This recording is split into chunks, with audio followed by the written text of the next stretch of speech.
Mulai, ngono ya kok ya. Assalamualaikum warahmatullahi wabarakatuh. Terima kasih Bapak Ibu atas kehadirannya. Kita di sini akan bersama-sama belajar tentang pengetahuan dasar anti korupsi.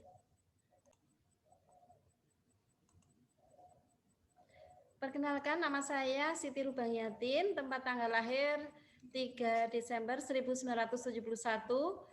Saya bekerja di Inspektorat Daerah Kabupaten Kulon Progo. Ini termasuk generasi kolonial ya, bukan generasi milenial. Jadi kalau untuk penggunaan gadget, penggunaan HP, penggunaan laptop gitu lunak-nunuk gitu istilahnya. Kita akan belajar bersama-sama tentang pengetahuan dasar anti korupsi.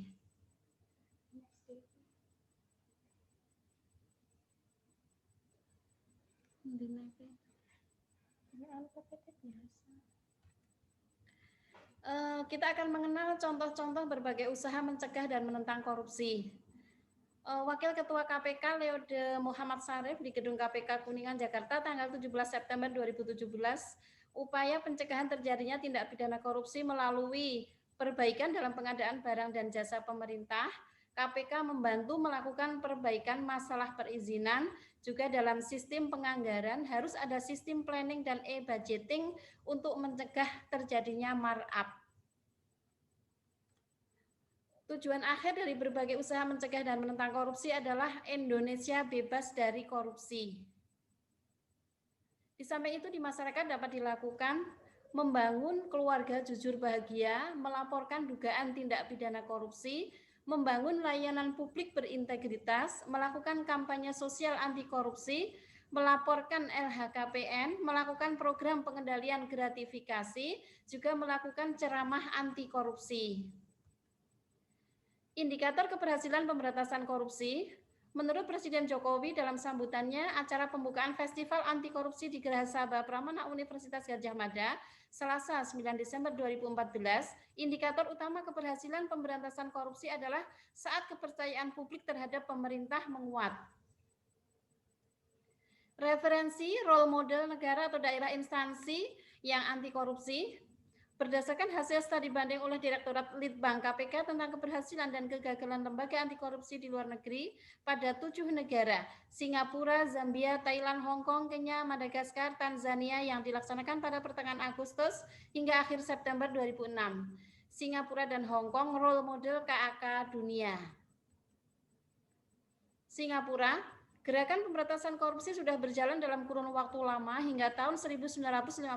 Semua kasus korupsi ditangani oleh unit kecil di Kesatuan Polisi Singapura yang dikenal sebagai unit anti korupsi. Kemudian juga terbentuk CPIB, Corrupt Practice Investigation Bureau, sebagai organisasi baru yang independen terpisah dari kepolisian. Landasan undang-undang dan dukungan politis yang kuat dalam program pemberantasan korupsi menjadikan CPIB sebagai pelopor terbentuknya citra Singapura yang bersih dari korupsi. Hong Kong disebut model universal karena dianggap sebagai model KAK. Ada tahun 1974 didirikan Independent Commission Against Corruption atau dalam kurung ICAC. ICAC mempunyai komitmen untuk memberantas korupsi dengan strategi 3 ujung, yaitu pencegahan, penindakan, dan pendidikan. Model ICAC tersebut dianggap sebagai model yang ideal bagi pemberantasan korupsi, dalam arti mempunyai kerangka hukum yang kuat dan mempunyai support keuangan yang besar. Dampak korupsi dalam berbagai bidang atau sektor. Pelayanan publik tidak kunjung baik, biaya kesehatan, biaya pendidikan, kemiskinan semakin meningkat. Sektor sosial, mahalnya harga jasa dan pelayanan publik, pengentasan kemiskinan berjalan lambat, peningkatan angka kriminalitas, dan juga demoralisasi.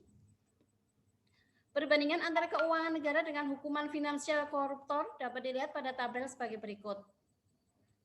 Sektor kehutanan, biaya sosial korupsi mencapai 923 triliun 228 miliar 942 juta 461 dan seterusnya.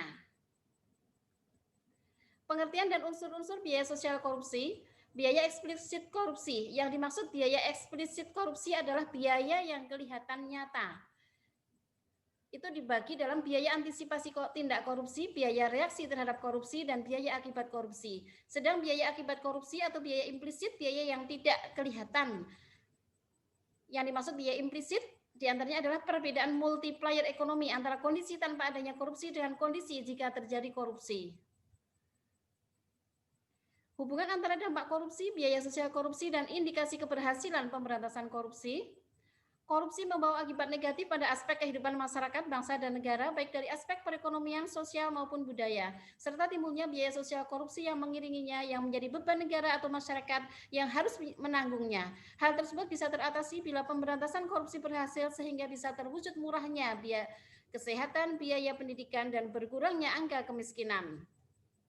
Pengertian korupsi: perbuatan melawan hukum, memperkaya diri sendiri atau orang lain atau korporasi, menyalahgunakan kewenangan, kesempatan atau sarana yang ada padanya karena jabatan atau kedudukan, memperkaya diri sendiri atau orang lain atau korporasi yang dapat merugikan keuangan negara atau perekonomian negara. Faktor-faktor dan teori penyebab korupsi: faktor politik, faktor hukum, faktor ekonomi dan birokrasi, faktor tradisional.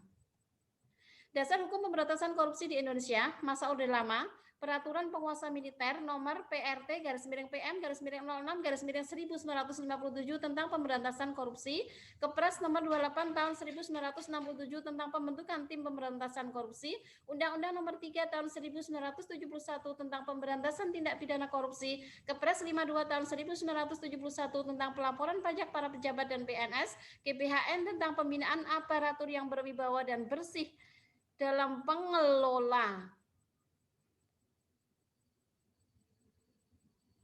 Lanjut. 30 delik tindak pidana korupsi dan pengelompokannya. Berdasarkan Undang-Undang Nomor 31 Tahun 1999, junto Undang-Undang Nomor 20 Tahun 2001 tentang Pemberantasan Tindak Pidana Korupsi, korupsi dikelompokkan menjadi 7.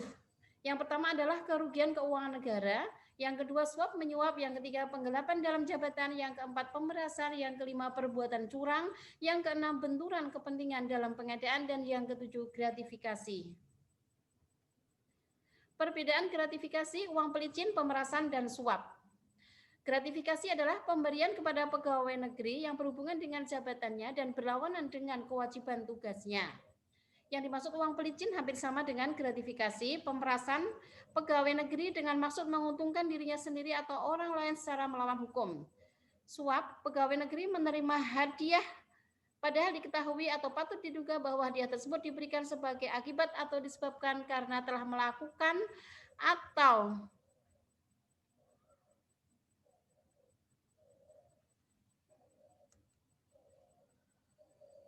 strategi dan rencana aksi pemberantasan korupsi, represif, upaya penindakan hukum untuk menjerat koruptor ke pengadilan, perbaikan sistem, mendorong sistem transparansi, modernisasi pelayanan dengan online, dan memberikan rekomendasi langkah perbaikan.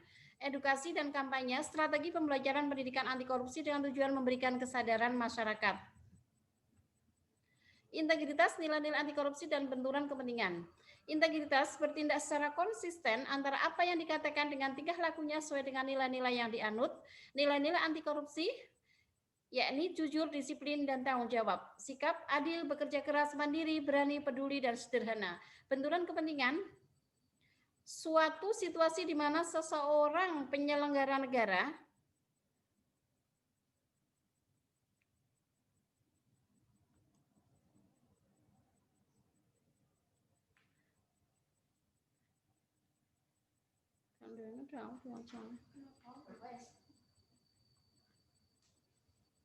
demikian tadi materi dasar penyuluhan anti korupsi. Barangkali ada yang kurang jelas karena kami baru belajar, baru dalam rangka berlatih. Ada kekurangannya, kami mohon maaf. Kami akhiri. Wabillahi taufiq wal hidayah. Wassalamualaikum warahmatullahi wabarakatuh.